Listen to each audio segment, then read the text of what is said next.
نحمده ونصلي على رسوله الكريم أما بعد بسم الله. Today inshallah we will begin from verse number 65 of Surah Sad. أعوذ بالله من الشيطان الرجيم. قل إنما أنا منذر وما من إله إلا الله الواحد القهار. Say, O Muhammad, I'm only a warner, and there is not any deity except Allah, the one, the prevailing. رب السماوات والأرض وما بينهما العزيز الغفار. Lord of the heavens and the earth and whatever is between them, the exalted in might, the perpetual forgiver. قل هو نبأ عظيم. Say, it is great news, meaning Quran is something very important and beneficial that has been sent to me.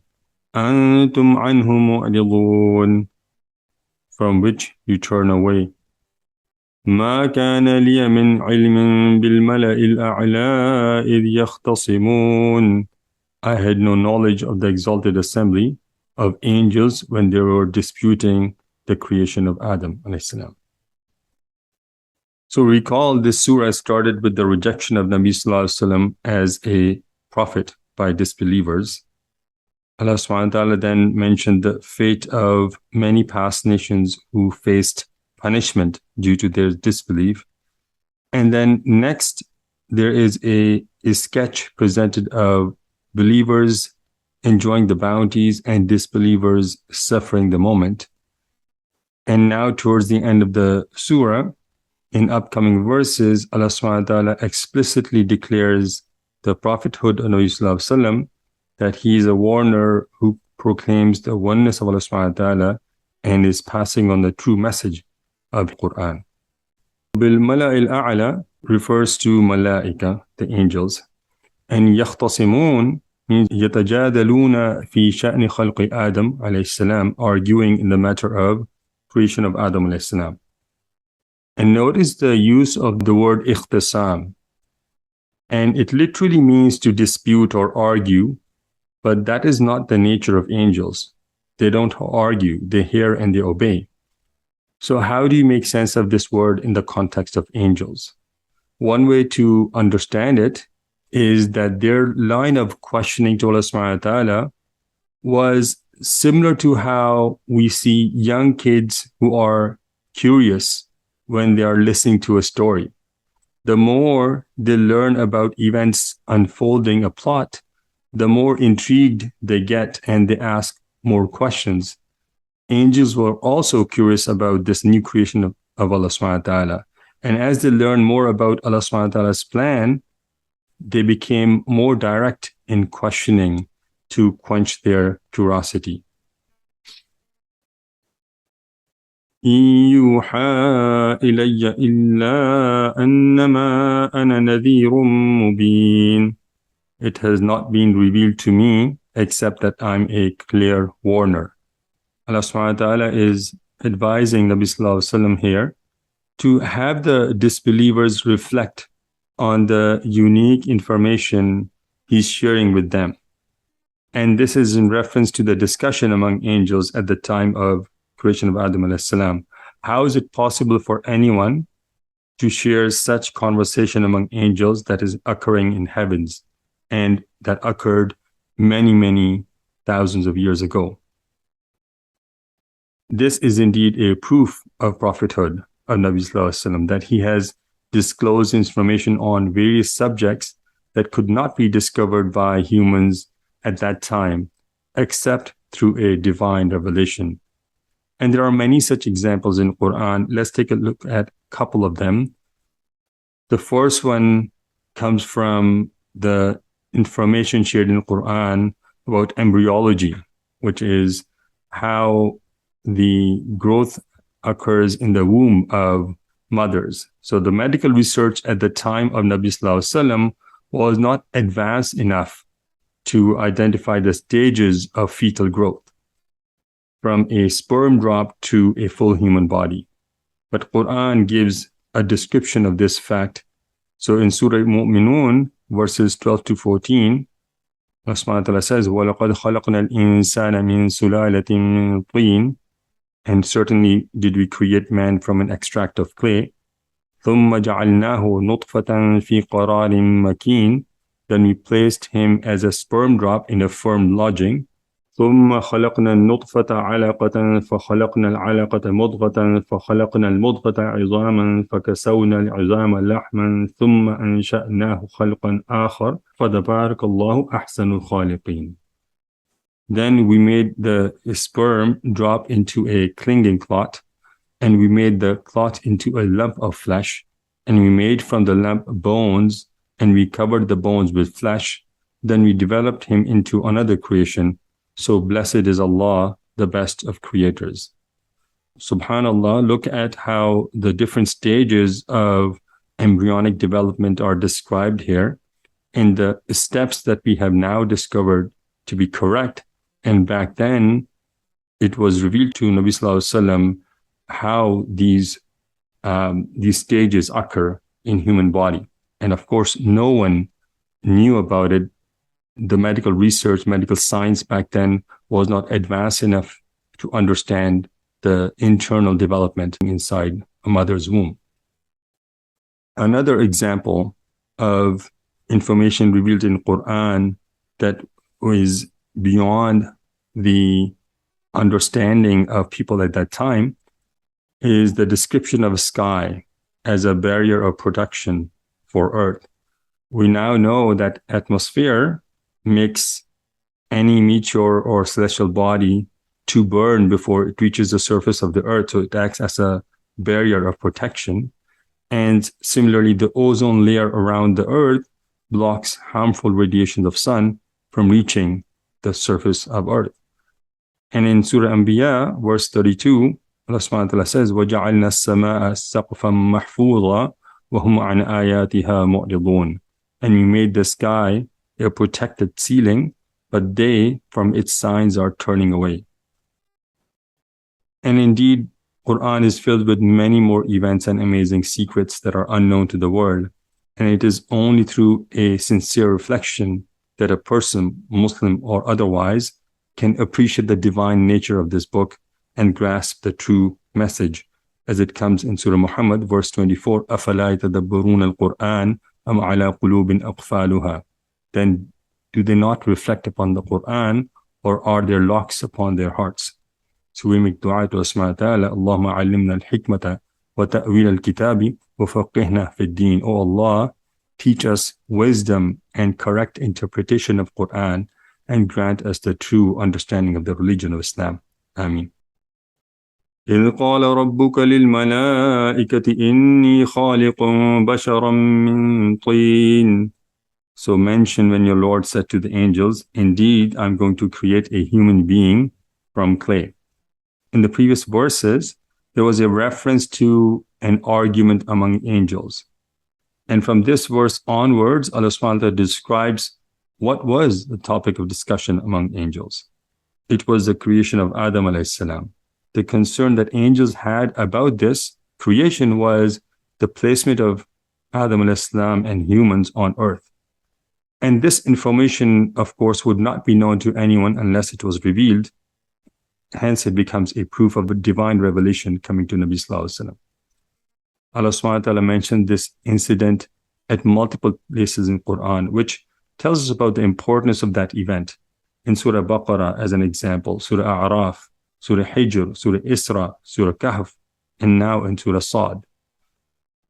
And briefly, what happened was that Allah subhanahu wa ta'ala declared to angels that He's going to create a human being from clay and send him to earth as His representative, His deputy. So angels expressed a concern, knowing how creatures of choice could cause atrocities on land. As it comes in Surah Baqarah, تَجْعَلُ فِيهَا مَنْ يُفْسِدُ فِيهَا وَيَسْفِكُ الدِّمَاءِ. That is what the angels said. Will you place upon it, meaning on earth, one who causes corruption therein and sheds blood?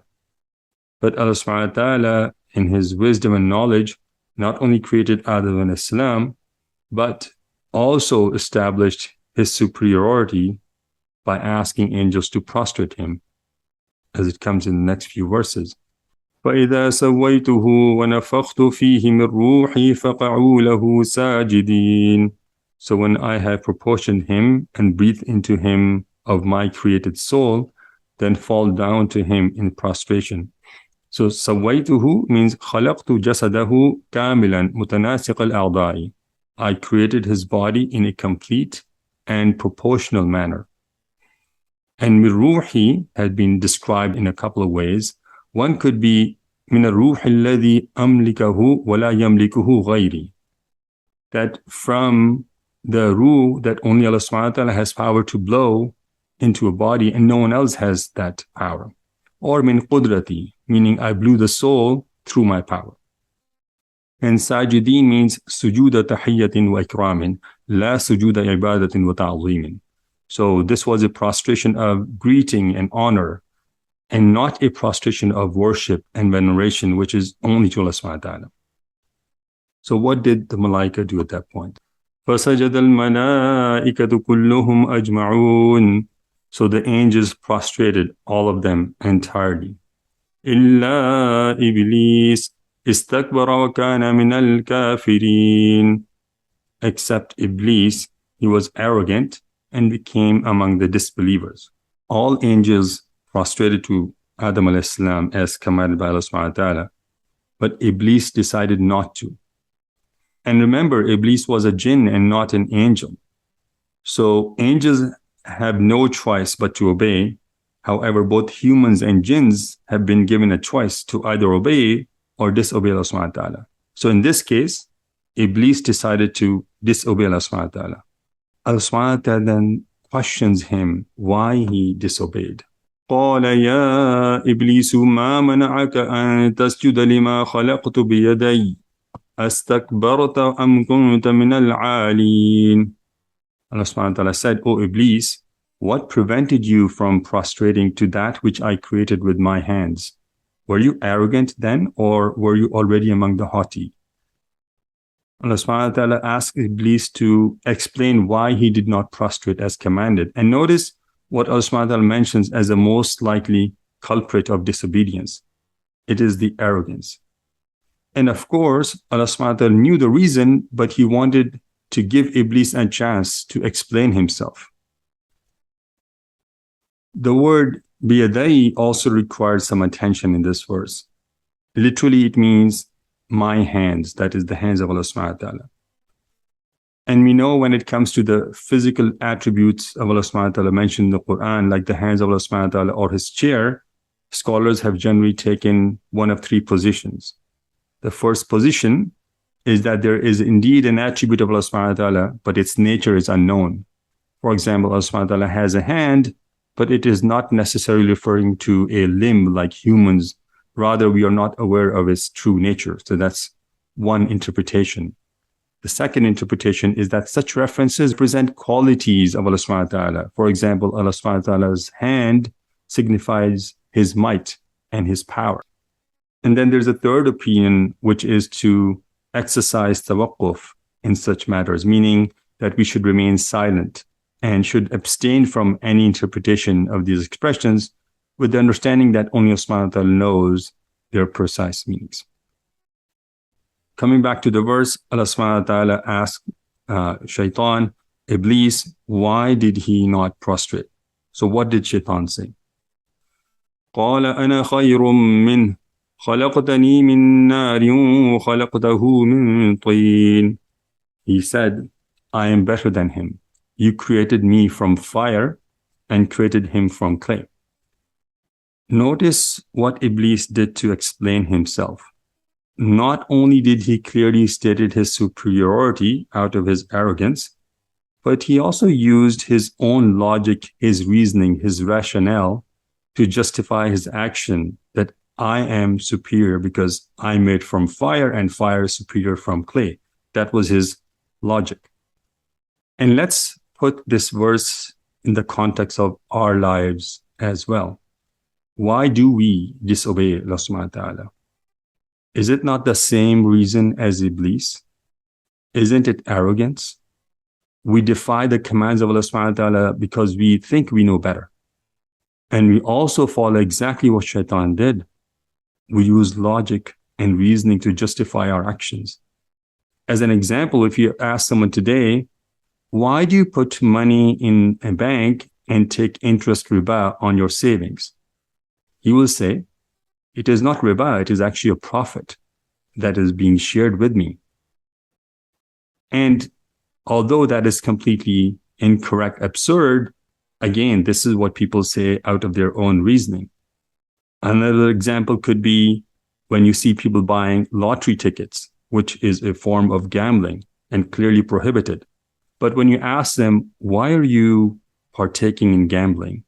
You hear the reasoning, this is not gambling. This is just playing a game of chance and trying your luck. Allahu Akbar. Such is our behavior today, which is very similar to what shaitan did many, many years ago. And in all cases, we're exhibiting our arrogance by considering that our intellect, our logic is superior to the wisdom of Allah subhanahu wa ta'ala. So may Allah subhanahu wa ta'ala give us clarity in our understanding and make us among those who say, Sami'na wa ta'ana, we hear and we obey, instead of falling into the trap of logic and arrogance, similar to Iblis. Ameen.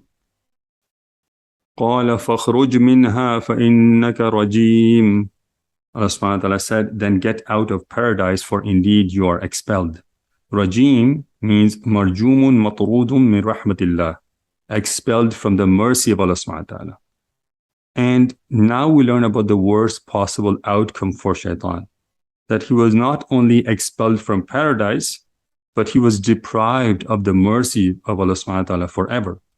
But his punishment did not stop there, as we learn in the next verse. وَإِنَّ عَلَيْكَ لَعْنَتِي إِلَى يَوْمِ الدِّينِ. And indeed upon you is my curse until the day of recompense. So la'anati means tardi wa ib'adi, my expulsion, banishment, my curse. So the disobedience of shaitan was so explicit, was so bold, that it brought upon Allah subhanahu wa ta'ala's wrath in multiple ways. He was thrown out of paradise. He was removed from Allah's mercy. And furthermore, he was put under Allah's curse.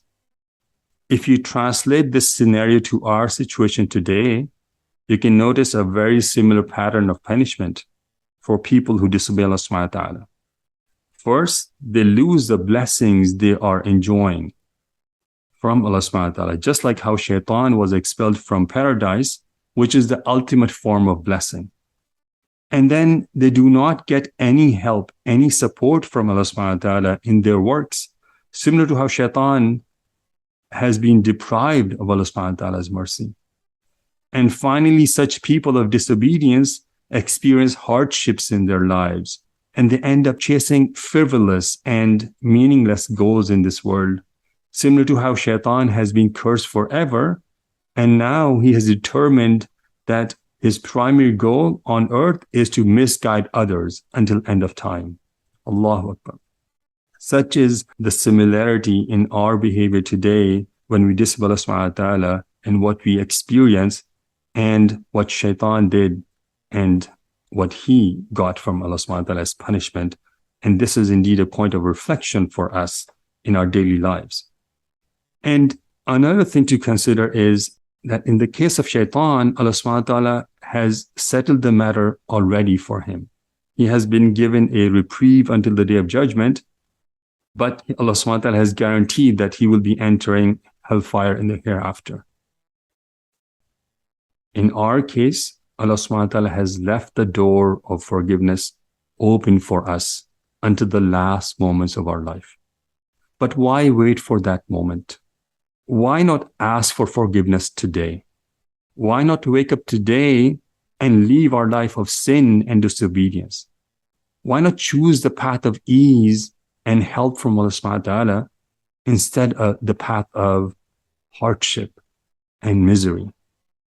Oh Allah, we ask for your forgiveness, for your endless mercy, for your blessings in this world, and for the ultimate blessing of Jannatul Firdaus in the hereafter. Ameen. قال ربي فأنظرني إلى يوم يبعثون. He said, my Lord, then reprieve me until the day they are resurrected. فأنظرني means أخرني, delay for me. قال فإنك من المنظرين. Allah subhanahu wa ta'ala said, so indeed you are of those reprieved. إلى يوم الوقت المعلوم, until the day of the time well known. قال فبعزتك لأغوينهم أجمعين. Iblis said, by your might, I will surely mislead them all. فبعزتك means بسلطانك وعظمتك. So Shaitan, Iblis, is taking an oath by Allah subhanahu wa ta'ala's power and greatness. And لأغوينهم means لأضلنهم, that I will misguide them for sure.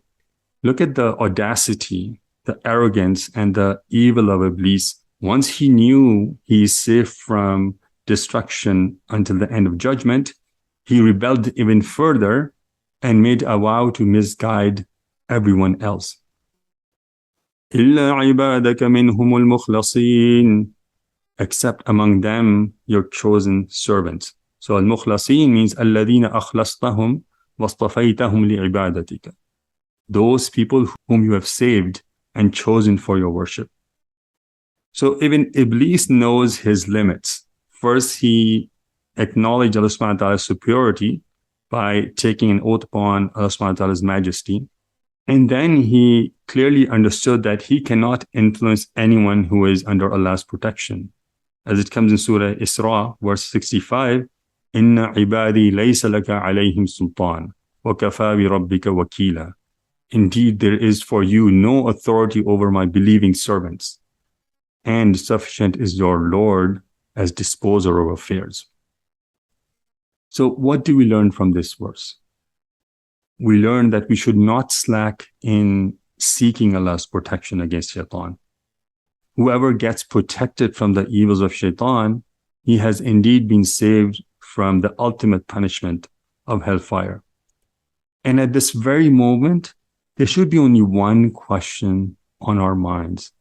How should I seek Allah's protection? We get a very clear and succinct guidance from Nabi Sallallahu Alaihi Wasallam on this matter. Narrated by Ibn Abbas ta'ala anhu in Tirmidhi, Nabi Sallallahu Alaihi Wasallam said, Ya ghulamu, inni u'allimuka kalimatin, ihfazillaha, yahfazka, ihfazillaha, tajidhu tujahaka, idha sa'alta fas'alillaha, وإذا استعنت فاستعن بالله واعلم أن الأمة لو اجتمعت على أن ينفعوك بشيء لم ينفعوك إلا بشيء قد كتبه الله لك ولو اجتمعوا على أن يضروك بشيء لم يضروك إلا بشيء قد كتب الله عليك رفعت الأقلام وجفت الصحف. O young man, I will teach you some words. Be mindful of Allah and He will protect you. Be mindful of Allah and you will find Him before you. If you ask from Allah. If you seek help from Allah. Know that if the nations gathered together to benefit you, they could not benefit you unless Allah has decreed it for you. And if the nations gathered together to harm you, they could not harm you unless Allah has decreed it for you. The pens have been lifted and the pages have dried. This hadith is very comprehensive and it has many lessons. But if you just focus on seeking protection of Allah subhanahu wa ta'ala, the key message is to remain mindful of Allah subhanahu wa ta'ala in all our actions and at all times in our daily life. And He will surely then keep you under His protection. And there are also many du'as of protection which should make a habit of asking those du'as of Allah subhanahu wa ta'ala on a frequent basis. رَبِّ أَعُوذُ بِكَ مِنْ هَمَزَاتِ الشَّيَاطِينِ وَأَعُوذُ بِكَ رَبِّ أَنْ يَحْضُرُونَ. Ameen. قَالَ فَالْحَقُّ وَالْحَقَّ أَقُولُ. Allah subhanahu wa ta'ala said, the truth is my oath and the truth I say. لَأَمْلَأَنَّ جَهَنَّمَ مِنْكَ وَمِمَّنْ تَبِعَكَ مِنْهُمْ أَجْمَعِينَ. That I will surely fill hell with you and those of them that follow you altogether. Allah subhanahu wa ta'ala emphasizes here the ultimate truth in his statements, that there is no doubt what will be the outcome of followers of shaitan. They will be treated in the same way that shaitan will be treated. All of them will be thrown into hellfire, as it comes in Surah Isra, verse 63. قال اذهب فمن تبعك منهم فإن جهنم جزاؤكم جزاء موفورا. Subhanahu wa ta'ala said, go, and whosoever of them follows you, surely hell will be the recompense of you all, an ample recompense. قل ما أسألكم عليه من أجر وما أنا من المتكلفين. Say, O Muhammad sallallahu alaihi wasallam, I do not ask you for the Quran any payment, and I'm not of the pretentious. So al-mutakallifin means al-mutasanni'in al-mutaqawwilina ala Allah, those who fabricate lies upon Allah subhanahu wa ta'ala. Meaning Nabi sallallahu alaihi wasallam is not among those who add something to what Allah subhanahu wa ta'ala had said. He is conveying to us whatever he has been commanded by Allah subhanahu wa ta'ala in its pure form. In huwa illa dhikrun lil alamin. It is but a reminder to the worlds. وَلَتَعْلَمُنَّ نَبَأَهُ بَعْدَ حِينٍ. And you will surely know the truth of its information after a time. So naba'ahu means khabar al-Qur'ani wa sidqahu, the truth of Qur'an and its authenticity. You will definitely learn about them at some point. Ba'da heen could mean after death, or it could mean on the day of judgment. Let's review verses 65 to 88. So the discussion among angels regarding the creation of Adam alayhi salam as deputy was out of curiosity and not argument against the will of Allah subhanahu wa ta'ala.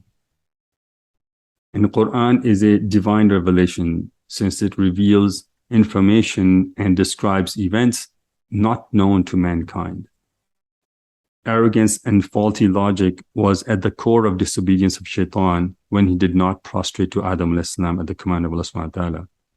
And the primary goal of shaitan is to misguide people and take them to hellfire along with him. And finally, only those who are under Allah's protection are saved from the traps of shaitan. We'll stop here, inshallah. ربنا تقبل منا إنك أنت السميع العليم وتب علينا إنك أنت التواب الرحيم.